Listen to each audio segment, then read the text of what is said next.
able to survive this fourth set or this third set. Siguro kontang shuffle bagay, no? In the meantime, even the simplest things are being scored upon by Army. Wala naman silang ginagawang special eh. Wala naman yung mga thundering spikes, wala naman yung mga kombinasyon. It's all simple volleyball actually. I think the Philippine Army is playing cleaner good point. than PLDT. They waste the serve though. We're tied at 1. Speaking of. Ito mo yung expression ni Tina Salak. A 1-all first set. Fourth set. Kala ko per set pa rin. Ito, speaking of strategies, pinalitan na ni Coach Roger. Oo, wala si Ruby ngayon. Minsan ganun lang yun eh. Swerte-swerte sa hugot from the bench, no? Natigay was a bit of a lucky charm also. Tracked down. Patilano is the new setter. Des Patilano. Adamson yan. Adamson. Oo. Ganda rin ang program ng Adamson. Has not really won that much title-wise. But has always produced great players. Very defensive players, yes, no? sobra. And Roger has a bone to pick with the officials about the ball being lifted. For Fun Family Pizza, it's got to be Shakey's. And, you know, when you're losing points and not your team has suddenly lost its grip on the game, you see a little everything. Trying to wake up the team, but it's not responding. Naunahan na naman, ano? 2-1. Talking of unahan, naunahan ni Tina Salak si Ruby De Leon sa set success. 32% as against 21%. Charo Soriano could not deliver and really bore in on that regalo. But Jovelyn Gonzaga wastes the opportunity.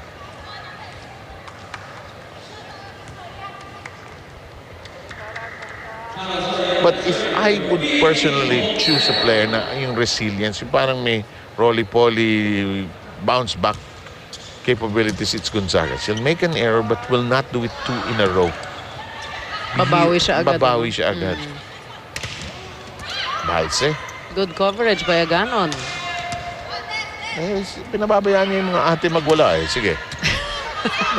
Andito lang ako. I got your back. Got your back eh. Hindi lang tumawid ang bola. And Jovelyn, however, unable to get that to go over. Let's see what she does now.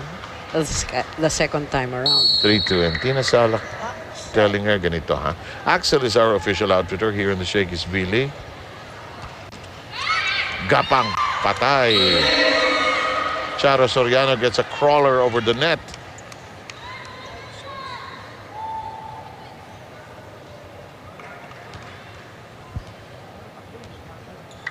You know, sometimes putting someone new inside the court can change the mood of the team. Any explanation for that? Well, sometimes depends on the person. Like now, si Des nakangiti. Patilano. So, it might, you know, help her teammates relax.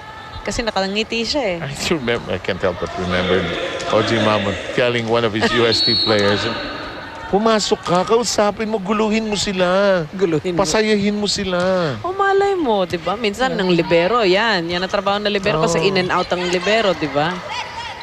Napaka-quotable ni Oji Mamon. In the meantime, Bunag, sobra sang init ng sinaing. Puro totong. 5-3, dak. Ano sa atin sa Ilonggo? Dukot. Wala mga PLDT, ah. Oo, ito 2 na naman. points. In all the sets, they bled. Yeah, always. Sa panahon ng tagulan, iwasan ang dengue. Lion Tiger Katol ang gamitin. Proudly, Philippine-made. Kombinasyon. Dating volleyball player talaga pagpapunta ang bola po forma kahit pa paano. Hindi lang sasaluhin talaga. Kailangan po forma pa. Ay, papalo. Mahirap na. Or susuntukin. Suntukin. Parang minsan si Mose dito pumunta yung bola at sinuntok lang. Alam ko sinet sa'yo eh.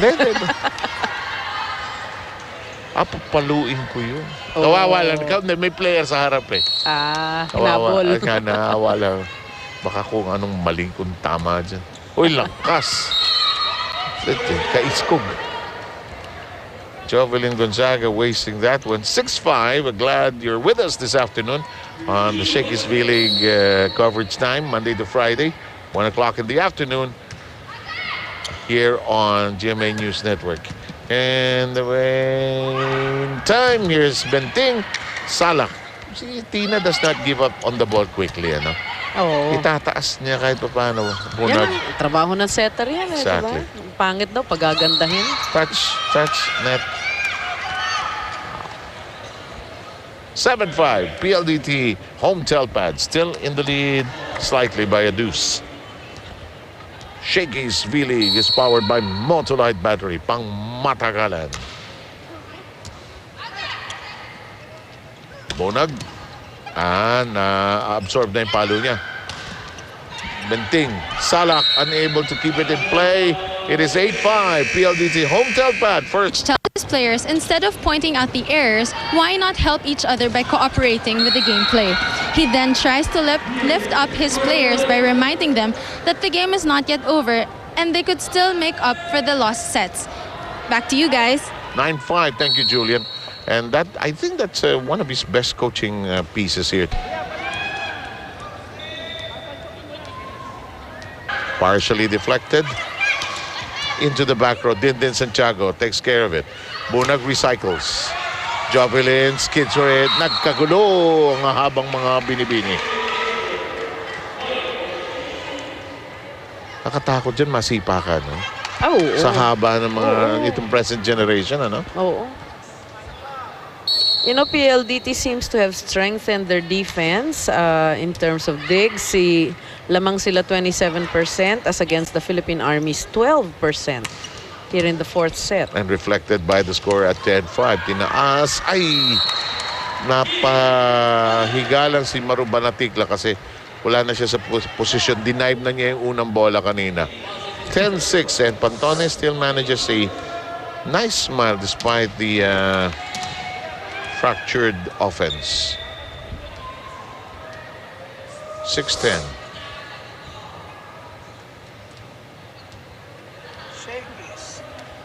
For Fun Family Pizza, it's got to be Shakey's.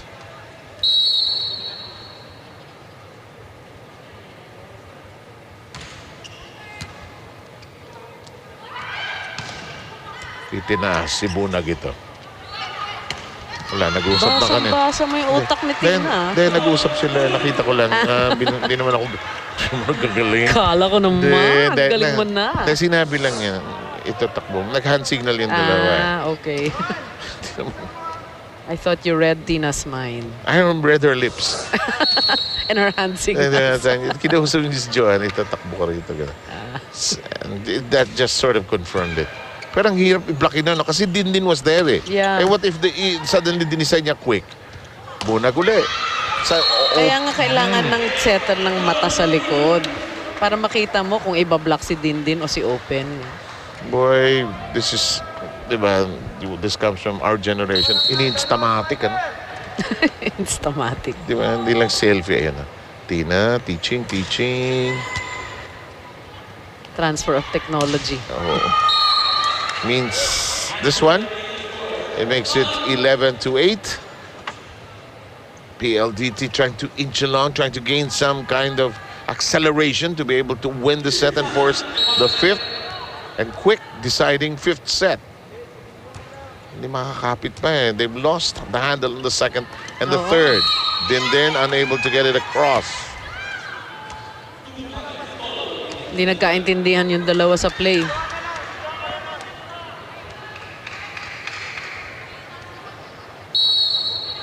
Tina may giving the signal, trying to make sure. Ay, ito, suspecha lang. Dindin.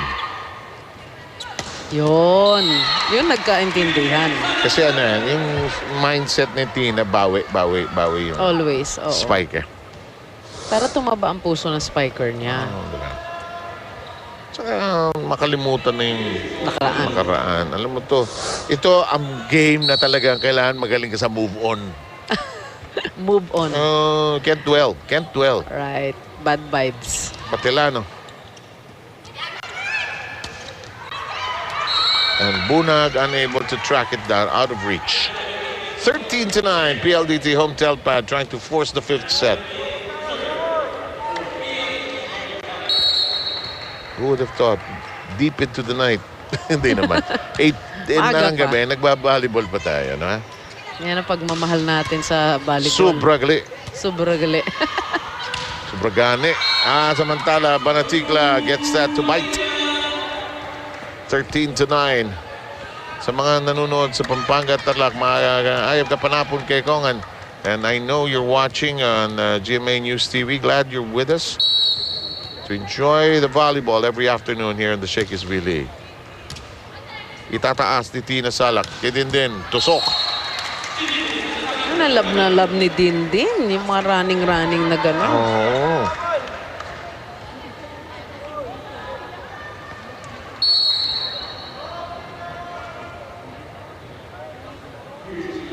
And she's getting a grizzled, seasoned setter to give Yeah. her what she needs. Oo. You were saying? Tinulak ni Banatigla. Here comes the attack. Gonzaga. That was well played. Because she was going almost exclusively to Santiago. Ibahin ko kaya. And Jovelyn and company are beginning to tap on the door again. Inching closer. 3 points. Hindi maitawid ng PLDT pag hampas ng 16. Ano? Didiretso nila. No? They agonize in that sector of the narrative. Tingnan mo. Pag halfway through. Throw. Go open or go quick. May punto. Siyempre, lalo na yan naghahabol. Kasi manalo ang Army rito. Tapos to eh. Free ball. Overset. Ginawa ng paraan. And look at this. A 1-point game. Tama rin naman ang point ni Coach Roger eh. Paluin na ninyo kasi pag binibigay-bigay lang nyo, kaya naman nilang putulin. Absorbin lang nila yan. Mga veterano itong mga kalaban nyo. Christina Salak trying to take her own sweet time. Banatigla reaches for it. Patilano. Salak's there. Ginawang spike. Master ni Jovelyn niya. Yung kala mo second ball, gagawin lang niya spike. We are tied. 14 all. Nag-uusap yung dalawang NU sa harap. Lipat tayo. Huli. Pero ano nangyari? Pumasok. Lumusot sa Oo. block. Lumusot sa block. Kuminsan yung kapirasong gap na yan, pwede pa punuan eh, no ha? Like what Maru did. Oo, nakita ko ng butas. Knew it was a bad dig.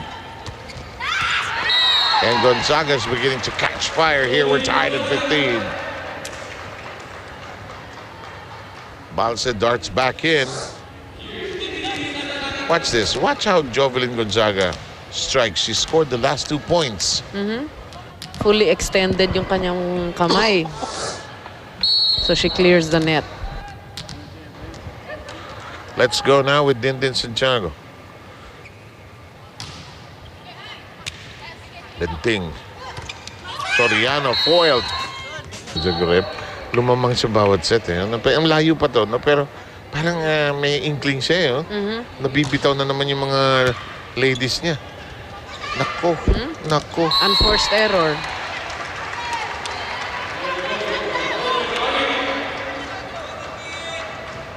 Kita mo yung disappointment ni Sue. Oh. Bihira mo ma-reveal yan, ha?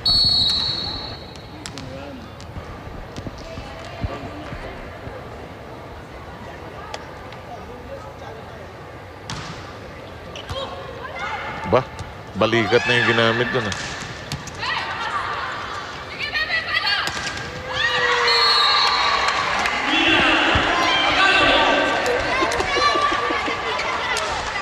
Boy, this is tough. We're gonna choose the best player.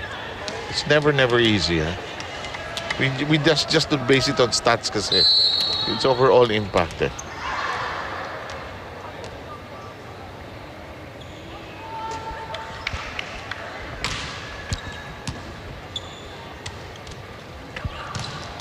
up in the air. And Gonzaga knocks it down, and suddenly it's 19-15.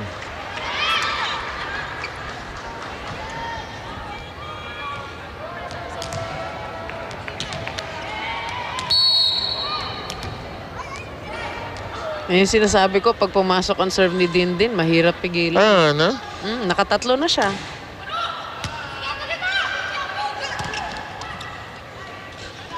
Soriano. Aba, pinitik. Si Des na yung pumalo. Agalit yung alayo. Gusto na umuwi. Hit out. Roses. Okay, umusog ng konti. Soltones, Lasura. Banaticles going out. I feel for PLDT here. If they feel this right now. If they can't, hindi madukot yung kanilang rally hats, no? Hindi talaga sila rallying team. In the meantime, but wait, there's more. More. They just need to get over the hump. Oh, And once they're maitawid over, Baka naman maitawid. makuha itong set. Ito, I might be speaking too soon. Yep. And I've always been guilty of that. But let's see. 17-19. Soriano. Alanganin. Sabi ni Jabili, asese. Block. In the air. Quick. Jovelin makes it a set. Aganon. Ganda na sana ng coverage, ano? Bumitaw no? Oo. Hindi, at saka smart si Aganon. Nakita niya walang tao sa kanan Tama. Boy, to be so young and so much potential. Don't forget, Mikasa is the official ball of the Shakey's V-League.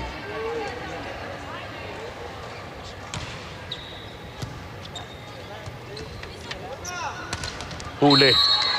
Then it's now 21-17.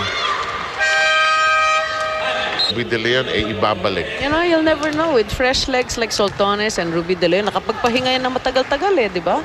Malay mo. More than that simple blow on the bench, no? They have more than at least a set na nakapahinga. Let's see. Lasura. 21-17. Muntik tamaan sa mukha si Latigay. The drop by Soltones. Gonzaga stretches for it. Here's Bunag. Huli! And the Philippine Army has had what? 4 unforced errors? Yes. One after another. Parang ayaw manalo. At saka merong yung pinakamahirap in sports is to close the set That's right. Close the set, close the inning, close the match. 21-18. Kasi ito, kapit na to talaga Soltones, Very good serve. master na niya. Back row it goes. De Leon to the other end. Latigay caught in the water. Touches it over. Salak makes the adjustment. Goes to Balse. Latigay. Bunag. Gonzaga.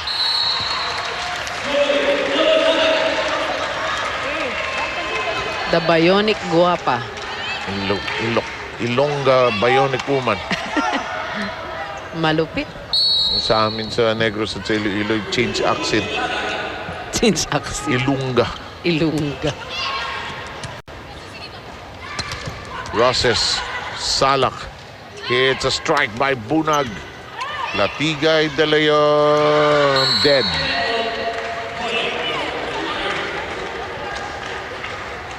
I just love it when after the play, it's all ferocious and intense, and then women, they laugh.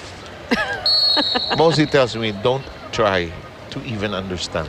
Okay. We're very resilient, No, you know? naman. Look at Joan Bunag. Pag tumawa siya after the point, ito na, match Tapos na. point.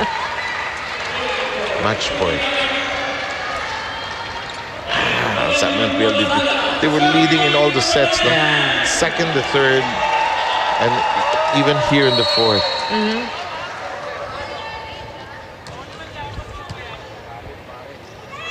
Reverse. Dindin. Bunag. Agno. Salak. Jovelin. Good try by PLDT. Agno, taas niya! Sabi ni Agno.